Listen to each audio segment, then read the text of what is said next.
বিহু অসমীয়াৰ জাতীয় উৎসৱ।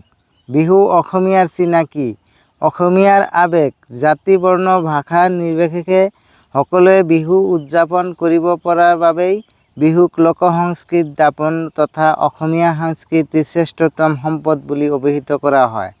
মনৰ ফূৰ্তি প্ৰকাশৰে নৃত্য গীত মাতেৰে অসমীয়াই বিহু পালন কৰি একতাৰ এনাজৰীডাল শক্তিশালী কৰি ৰাখিছে। জাতিটোৰ ঐতিহ্য বহন কৰা বিহু প্ৰধানতে তিনি প্ৰকাৰ: বহাগ বিহু বা ৰঙালী বিহু, কাতি বিহু বা কঙালী বিহু আৰু মাঘ বিহু বা ভোগালী বিহু। এতিয়া আমি বহাগ বিহু বা ৰঙালী বিহুৰ বিষয়ে আলোচনা কৰিম। বহাগ বিহু চ'তৰ সংক্ৰান্তিৰ পৰা আৰম্ভ হৈ বহাগৰ 6 দিনলৈ মুঠ 7 দিন পালন কৰা হয়। এই বিহুক প্ৰত্যেক দিনতে সুৰীয়াকৈ নামকৰণ কৰা হৈছে। সেয়া হৈছে গৰু বিহু, মানুহ বিহু, গোসাই বিহু, তাঁতৰ বিহু, নাঙলৰ বিহু, জীয়ৰী বা চেনেহী বিহু আৰু চেৰা বিহু। এই 7টা বিহুকে অসমীয়া 7 বিহু বুলি জনা যায়। গৰু বিহু চ'তৰ সংক্ৰান্তিৰ দিনা অৰ্থাৎ বিহুৰ প্ৰথম দিনটোত গৰু বিহু পালন কৰা হয়। অসমীয়া সমাজত গৰুক গো-লক্ষ্মী বুলি জ্ঞান কৰা হয়। সেয়ে গৰু বিহুৰ দিনা ৰাতিপুৱা গৰুক মাহ হালধিৰে নৈ, পুখুৰী অথবা বিললৈ নি গা ধুৱাই দিয়া হয়। গা ধুওৱাৰ আগতে লাও, বেঙেনা, হালধি, থেকেৰা, কেৰেলা আদিৰে তৈয়াৰ কৰা চাট লাও খা বেঙেনা খা বছৰে বছৰে বাঢ়ি যা, মাৰ সৰু বাপেৰ সৰু, তই হবি বৰ গৰু গৰু বুলি গালৈ দলিয়াই গৰুৰ শ্ৰীবৃদ্ধি কামনা কৰা হয়।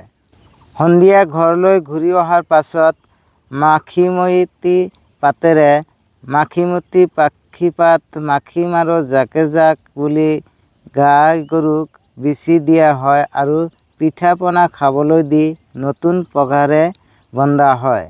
মানুহ বিহু গৰু বিহুৰ পাছদিনা অৰ্থাৎ পহিলা বহাগৰ দিনা মানুহৰ বিহু পালন কৰা হয়।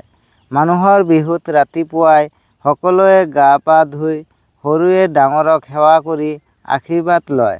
মানুহ বিহুৰ দিনা সকলোৱে নতুন কাপোৰ পিন্ধি ইজনে সিজনক বিহুৱান উপহাৰ দিয়া হয়।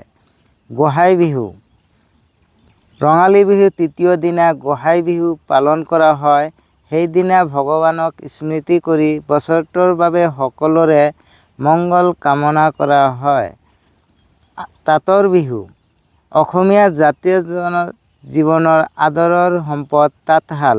অসমীয়া শিপিনীয়ে হেনো তাঁতশালতে সপোন ৰচে। দৈনন্দিন জীৱনত ব্যৱহৃত সাজ-পাৰসমূহ শিপিনীসকলে ঘৰতে তৈয়াৰ কৰি লয়।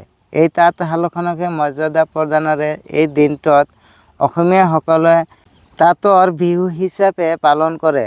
নাঙলৰ বিহু নাঙল হ'ল মূলতঃ কৃষি কৰ্মতে নিৰ্ভৰশীল অসমীয়াৰ অন্যতম এপদ সম্পদ।